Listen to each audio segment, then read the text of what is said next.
მოგესალმებით. მე ზურაბ ხავთანი ვარ, საფეხბურთო კლუბ ალგეთის საზოგადოებასთან ურთიერთობის სამსახურის სპეციალისტი. ჩვენი დღევანდელი ვიდეოს სათაურია თუ წაგაქციეთ უხეშობა რაშუაში. დღეს ჩვენ ვისაუბრებთ ეროვნული ჩემპიონატის ლიგა 4-ის მორიგ კალენდარულ მატჩზე, სადაც ხაშურის ივერიამ ალგეთს უმასპინძლა. ეს იყო მატჩი, სადაც საჯის არაკვალიფიციურმა გადაწყვეტილებებმა, რბილად რომ ვთქვათ, თამაშის ბედზე იქონია ზეგავლენა. ვინაიდან ჩვენი მიზანია რომ მსგავსი ფაქტები რაც შეიძლება ნაკლები იყოს ქართულ ფეხბურთში და მსგავსი პრობლემის წინაშე მომავალში, ასევე ჩვენს და სხვა კლუბების რომ არ აღმოჩნდნენ, ჩვენ ამ მატჩის განხილვა გადავწყვიტეთ სადისციპლინო კომიტეტისთვის გადაგვეცა. საიდანაც რამოდენიმე ხანში მოვიდა ოფიციალური დასკვნა. მაგრამ მოდით მანამდე ვნახოთ თუ რა მოხდა ამ მატჩში ისეთი, რამაც ჩვენ ეს ნაბაჯი გადაგვარგმევინა.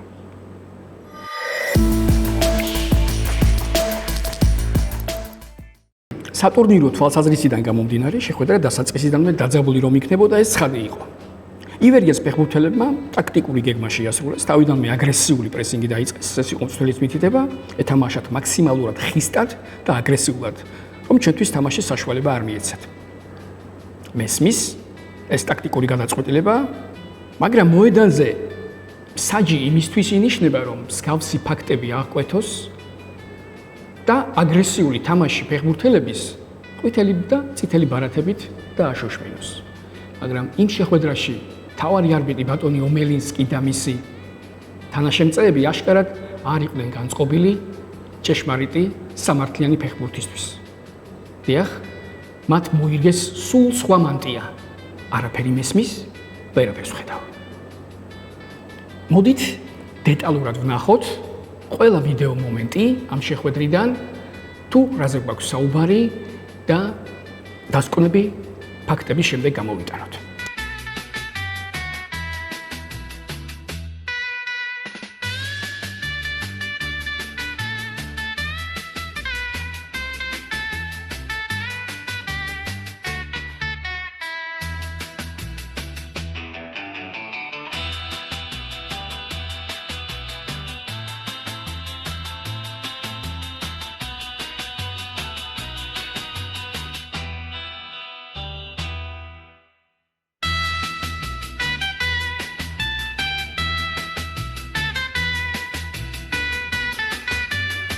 ყველაფერი კი დაიწყო იმით, რომ დაძაბული შეხვედრა დასაწყისიდანვე თამაშის ბოლომდე დაძაბულად გაგრძელდა. ეხლა მოდი ვნახოთ ნომერი 11-ის მომენტები, სადაც ის როგორ ფაქიზად თამაშობს ჩვენი მოთამაშეების წინააღმდეგ. ეს იყო პირველი ჯარიმა. დააკვირდით, მე აქ ამოღებული მაქვს კონკრეტული ფეხბურთელების კონკრეტული დარღვევები, სადაც ნათლად ჩანს, თუნდაც ამ შემთხვევაში როდესაც ის ფეხზე აბიჯებს, ეს ავტომატურად არის ყვითელი ბარათი, მაგრამ ამ შემთხვევაში თავარ არბიტრს, ბატონ ომელინსკის, აშკარად 11 ნომრის მიმართ სიმპათია მიქონდა, იმიტომ რომ არც ერთი მისი დარღვევა, თუნდაც აი ეს, რომელიც უკრინდან ვარდნა იყო, სათამაშო ეპიზოდისგან ამოვარდნილი, არ მიიჩნია ყვითელი ბარათის ღირსად. არც ეს, ჩემო ბატონო, ხედავთ უკრინდან როგორ ურტყამს და აქცევს ჩვენს ფეხბურთელს. აი, სწორედ ასეთი ფაქტები იყო მრავლად ამ შეხვედრაში. და სწორედ ამაზე მაქვს საუბარი, რომ ჩვენ ფეხბურთელებს თამაშის საშუალება სწორედ ამიტომ არ მოგვეცათ. განვაგრძოთ. მე-11 ნომერს არც მე-7 ნომერი ჩამორჩა, მისი მომენტები ვნახოთ. ეს პირველი ჯარიმაა. როცა ის უხეშად ეთამაშა. ამ მომენტში კი არ დაინდო ჩვენი ფლანგ განაპირა მცველი, რომელსაც განგებ ეუხეშა, ხედავთ ამ მომენტსაც. და კი საერთოდ საფეხბურთო ნიმუში ჩაატარა, ხედავთ როგორ გამოარტყა უკრინდან ფეხებს. ეს არის ბატონებო პირდაპირ ყვითელი ბარათი და წითელი ბარათი. მაგრამ ხო გითხარით, ამ შეხვედრაში ბატონი ომელინსკი აშკარად ყურსასმენებით და სათვალით მოძრაობდა მოედანზე. ამის შემდეგ იყო 30 ნომრის მომენტებიც. ნახოთ ეს მომენტებიც, ხედავთ. ამ შემთხვევაში მან ყვითელი ბარათი აიღო და საოცარია, როგორ ამოიღო საჯმა ამ შეხვედრაში ყვითელი ბარათი უჩვენა, მაგრამ იმდენად თვალსაჩინო იყო დარღვევა, რომ ვერაფერს იზამდა. ამის შემდეგ 24 ნომერი ხედავთ მის მეორე დარღვევას ბარათის შემდეგ ბლოკირება ეს და სავარაუდოდ ყვითელი ბარათია ნორმალური საჯობის შემთხვევაში, მაგრამ ამ შეხვედრაში რა აზრი აღარ ქონდა არაფერს, იმიტომ რომ მწვანე ბარათი ქონდა ანთებული მსაჯს. ხედავთ, მაგას ბლოკირება და ჩვენი ფეხბურთელები სწორედ მსგავსი თამაშებით იყვნენ გამოთიშული თამაში და მსგავსი ხისტი მოქმედებებით. კი, მესმის ბატონო, ეს არის ფეხბურთი და ეს ის დეტალებია, რომელსაც შეიძლება მოწინააღმდეგე შემოგთავაზოს, მაგრამ საჯმა ეს ყველაფერი უნდა უზრუნველყოს. მოდი, ამის შემდეგ ახლა გადავიდეთ ფეხბურთელზე, რომელზეც აუცილებლად ცოტა მოგვიანებით კიდევ ვისაუბრებთ. ეს არის მე-16 ნომერი. მე-16 ნომერის ეს ეპიზოდი არის აუცილებელი. ამ ეპიზოდში ის ყვითელ ბარათს იღებს, ხედავთ მის ვარდნას, გაიქცა იგი მას ჩვენი ფეხბურთელი ტოროშელიძე და უკნიდან ვარდნა. ეხლა ყველაფერი საჯის ცხვირ წინ მოხდა და ამ შემთხვევაში ყვითელი ბარათი მისცა. მაგრამ ამის შემდეგ უფრო საინტერესო ხდება.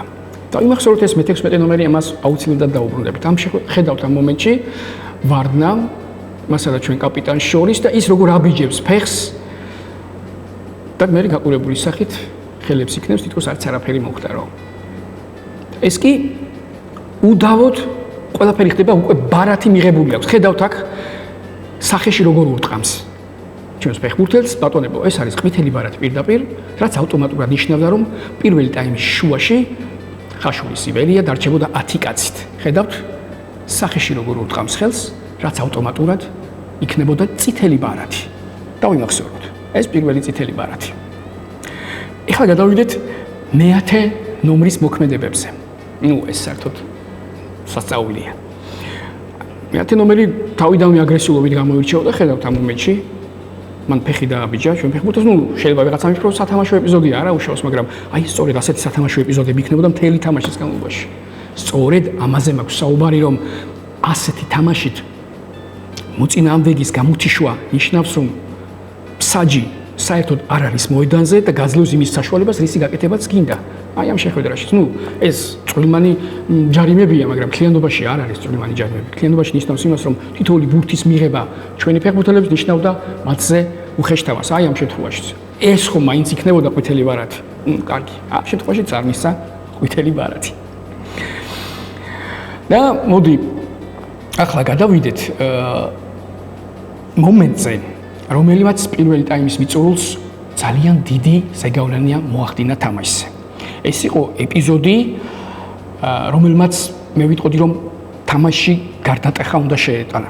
მოდი ვნახოთ, რაზე მაქვს საუბარი. ეს არის პირველი ტაიმის მიწურული, ხო, დავიმახსოვრეთ წეგან მე-16 ნომერის და მე-10 ნომრის მოქმედებები. ახლა დაუბრუნდებით ამ ეპიზოდში.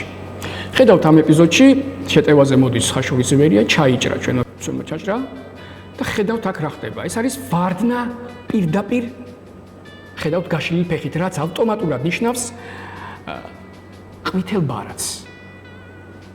მინიმუმ და წითელ ბარათს, რა თქმა უნდა, ზოგიერთი მსაჯი და ჩვენ მქონდა რამოდენიმე მსაჯთან საუბარი, ეს იყო წითელი ბარათი.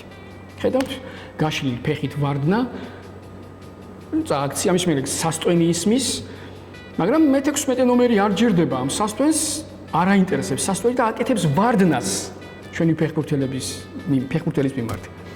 რაც ბატონებო ნიშნავს უკვე ავტომატურად მეორე ყვითელ ბარათს მისთვის იქნებოდა მესამე ყვითელი ბარათი. ანუ იქნებოდა წითელი ბარათი ორჯერ. ანუ ყვითელი ბარათი სამჯერ. ხო, აი დავიბენი. ხო, ხედავთ? თქვენს დაიბენით ალბათ. თქვენ გონიათ ამით მორჩა ყველაფერი? არა, ამით არ მორჩენილა ყველაფერი. ხედავთ, ამის მერე რა ხდება? გაგრძელდა თამაში და ამას მოყვა არეულობა. რა თქმა უნდა, ფეხბურთელებს შორის უკმაყოფილება, მაგრამ ამ ეპიზოდში ყველას ალბათ გამოგვეპარა ორი დეტალი და სპეციალურად მე თქვენთვის შევანელი ეს დეტალები. ნახეთ, როდესაც მე-16 ნომერმა მოჩეხა ფეხბურთელი, აი აქ მე-11 ნომერი უკვე ხვდება, რომ მისთვის ეს მეორე ბარათია და გაძევების ტოლფასი, ამიტომ უბრაზდება მას.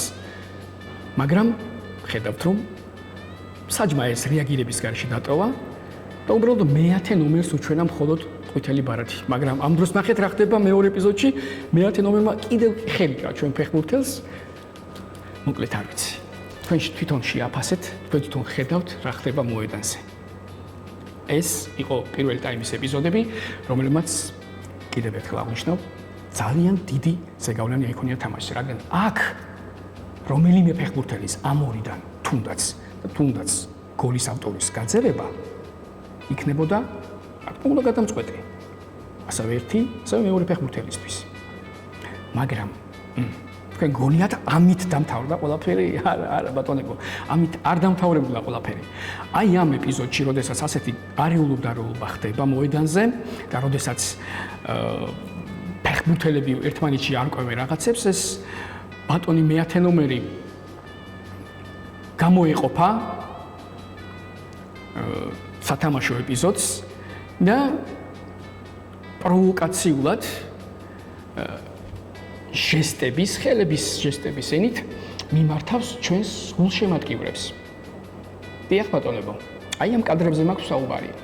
აი აქ პროვოკაციულად მიმართავს ჟესტებით, რაც ავტომატურად უკვე ნიშნავს, რომ იმსახურებს ბარათს. მაგრამ ამ შემთხვევაში მას უკვე ბარათი ჰქონდა. და მეორე ბარათიც ხომ დაიმსახურა ახლა ამ შემთხვევაში. პირდაპირ წერია წესების და კანონებით, ფეხბურთის წესებით გელაპარაკებით ჩემო ბატონებო, რომ ეს არის მაყურებლის შეურაცხყოფა, რომელიც ისჯება ბარათით. აქ ეკუთვნოდა მას მეორე ყვითელი ბარათი. ანუ რა გამოდის ახლა მე-16 ნომერს იქნებოდა 3 ყვითელი ბარათი, 1 წითელი ბარათი, მე-10 ნომერს იქნებოდა პოტენციური 1 წითელი ბარათი, 2 ყვითელი ბარათი და დამატებით კიდე 1 წითელი ბარათი? ო ბატონებო, დიახ, ეს ომელინსკია, ჩვენი მთავარი არბიტრი, ყველაფრის შემოქმედი.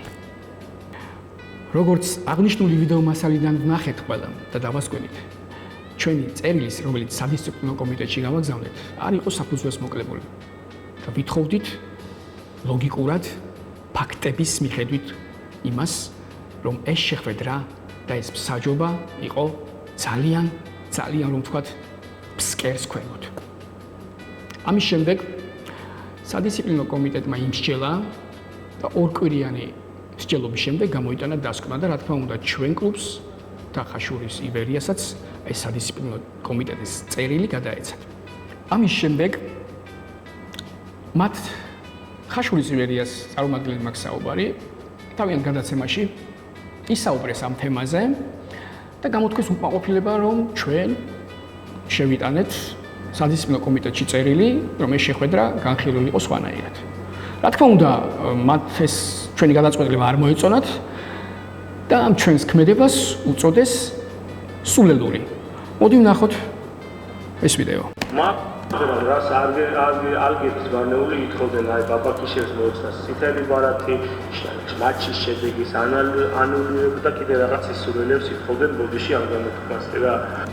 დიახ ბატონებო, აი ამ სისულელებს ვითხოვდით სწორედ, აი რომელიც ცოტა ხნის წინ ვნახეთ, აი ამ სულელურ გადაწყვეტილებებს და ასე შემდეგ. და ეს არის ჩვენი მოთხოვნა, ჩვენი სისულელე ჩემო ბატონებო, დიახაც, რომ განეხილათ სადისციპლინო კომიტეტს აი ესეთი სისულელე გადაწყვეტილებები და ნახეთ სადისციპლინო კომიტეტმა რა ქნა, ჩვენი მოთხოვნა, ჩვენი წერილი იმდენად სულელური იყო, რომ ორი კვირა მოანდომეს მათ ამ ის განხილვას. ხო, როგორი სულელური ყოფილა ჩვენი წერილი. აქედან გამომდინარე ჩემო ბატონებო, ხო ხედავთ?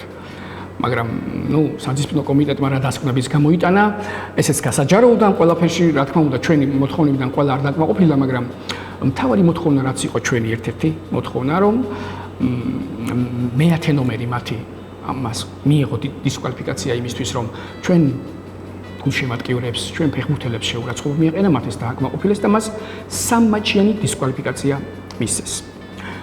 აი ეს ჩემო ბატონებო.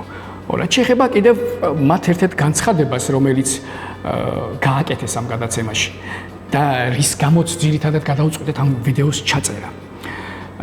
ამ გადაცემის შემდეგ, მოკლედ ამ თამაშის შემდეგ არ წყდება ჩვენს გვერდზე მათი გულშემატკივრის მხრიდან შეურაცხყოფილი კომენტარები და ასე შემდეგ.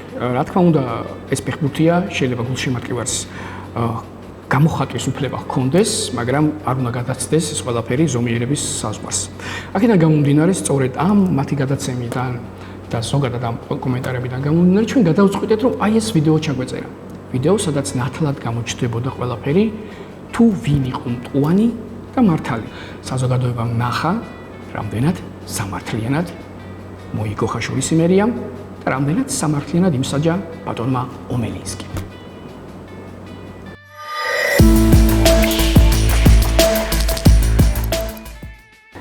კარგით მეგობრებო, თუ აქამდე გეგონათ რომ კომედია დასრულდა, არა, ცდებით. სწორედ ახლა იწყება ნამდვილი ფსიქოლოგიური თრილერი. მატჩის მიწურულია, ნახოთ ახლა ეს ჩვენ მომენტი. მატჩის მიწურულია და იბერიას შეტევა არის და მე-10 ნომერს გააქვს კოლი. არაფერაფერს ვიტყვით, კარგი შესრულება იყო, თუმცა მას შემდეგ რაც მოხდა, ეს უკვე ყველგან ზვარცდება. ის გამოიქცა ჩვენი გულშემატკივრის მიმართულებით და პროვოკაციულად მათ წინ აღნიშნა ეს გოლი ჟესტით. რა თქმა უნდა, ეს ფაქტი პირდაპირ ისჯება წესების მიხედვით ყვითელ ბარათად. ანუ რა გამოდის? ესე იგი, მე-10 ნომერს უკვე აქვს ერთი ყვითელი ბარათი, ერთი პოტენციური წითელი ბარათი, მეორე ყვითელი ბარათი უხამსი ჟესტებისთვის, რაც ავტომატურად ნიშნავდა წითელ ბარათს, შემდეგ კიდევ აი ეს პროვოკაციული ჟესტი, რომელიც კიდევ ერთ ყვითელ ბარათს იმსახურებდა და რაც კიდევ ერთხელ ნიშნავდა მორიგ წითელ ბარათს, ანუ რა გამოდის? მე-10 ნომერს კარგი მსაჯობის შემთხვევაში ექნებოდა 4 ყვითელი და 2 წითელი ბარათი? არა. კარგი მსაჯობის შემთხვევაში მე-10 ნომერი პირველი ტაიმის მიწურულს დაასრულებდა შეხვედრას და გასახდელისკენ გავიდოდა. ხო, გავაგრძელოთ რა მოხდა მერე, ამას მოყვა მერე არეულობა, რა თქმა უნდა ეს არ მოეწონა ჩვენ ფეხბურთელებს, რაზეც უკმაყოფილება გამოხატეს, არეულობა მოყვა გულშემატკივრებშიც, ტრიბუნებზე. მოკლედ, ყველაფერი მოხდა ის, რაც ამ დროს მსაჯის მხრიდან საჭიროებდა რეაგირებას. ანუ რეაგირებას საჭიროებდა იმაზე, რომ ამ შეხვედრაში, ამ მომენტში, ამ კონკრეტულ მომენტში აუცილებლად მე-10 ნომერი უნდა გაეწევებინათ.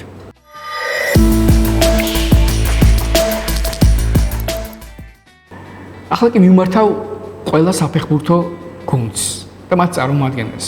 თუ თქვენც გაქვთ მსგავსი ფაქტები, თუ თქვენც მოგეძიებათ მსგავსი ფაქტები, სადაც დაიჩაგრეთ, სადაც მსგავსი არაადეკვატური საჯობა შეგვდათ, ნუ შეინახავთ ამ კადრებს.